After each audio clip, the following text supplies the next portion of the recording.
A long, long, long time ago in Scotland, there was a gnome, but this was no ordinary gnome. This gnome had an anger problem, a horrible anger problem, which he had since birth due to his name, Sherman.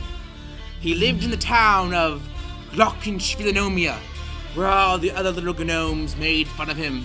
One day, big old Bertha, his evil neighbor, invited him over for a cup of tea.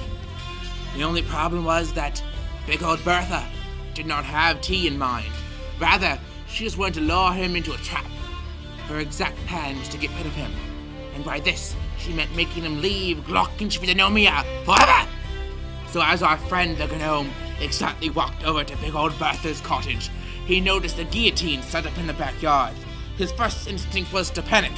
His second instinct was to panic. His third instinct was to panic. So he ran away as fast as he could. From behind him, he could hear big old Bertha coming after him yelling, "Harky sack! Oh, nothing but a pop is harky sack!" After some time of running from the crazy old fat lady, our courageous little gnome had found his way to Farmer Agador's frog farm. Farmer Agador had farmed frogs, and for as long as he could remember, he had over 200 stored in his ranch. But right now, Sherman knew he had to hide from the approaching big old Bertha. So he had approached Farmer Agador and asked him to buy one of his frogs. Agador agreed and sent him into the ranch to pick out a frog of his choice. And behold, in the center of the group of frogs, he saw the strongest, most enduring frog just sitting there.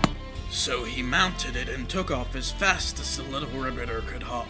Away and away they rode until big old Bertha was completely out of sight. When the frogs stopped, the gnome dismounted.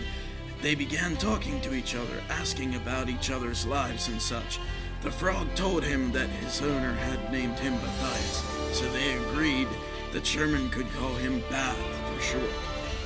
Then they found a nice place to camp for the night and rest, and in the morning they set off again, headed for Tubanomia, a town full of dwarves. They sped to a place where they could stay and live happily. Unexpectedly, Matthias began coughing horribly and his nose began running. Then his eyelids became droopy and his tongue fell out of his mouth. Sherman knew what was happening. Matthias had come down with a bad case of mad frog disease. Sherman started patting the frog and telling him it would be all right, but it wouldn't, and Sherman knew this. He prepared himself for Matthias's death, but not soon enough. All of a sudden, the poor little gnome flew off Matthias's back as fast as molasses on a slick sidewalk, and the frog fell flat on his stomach, dead. Sherman found himself wet and in a bucket, a small pail of water. He wondered what happened because it all happened so fast, and he wondered how he got in this bucket. The water almost came to his stomach, and he found himself naked because he'd flown so fast through the air that his clothes had come off. All of them. Before he could think, a giant nose came to him and began licking him. It was a horse's nose. He had fallen into a horse's drinking pail.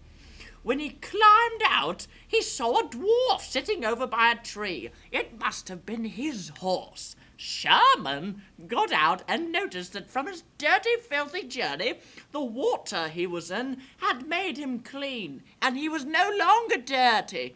This pleased our little gnome, and he quickly ran over to tell Matthias about his new find. But he quickly remembered that the poor frog had died, and so, kneeling down beside him, Sherman put his hand upon Matthias's head and said, "Because I am all now clean, all dwarves and gnomes shall use this glorious bucket of water to clean themselves, and it shall be called..." He thought for a moment and said softly, "Bath." Splish splash, I was taking a bath, long about a Saturday night. Yeah, rubbed up, just relaxing in the tub, thinking everything was alright. Well, I stepped out the tub, put my feet on the floor.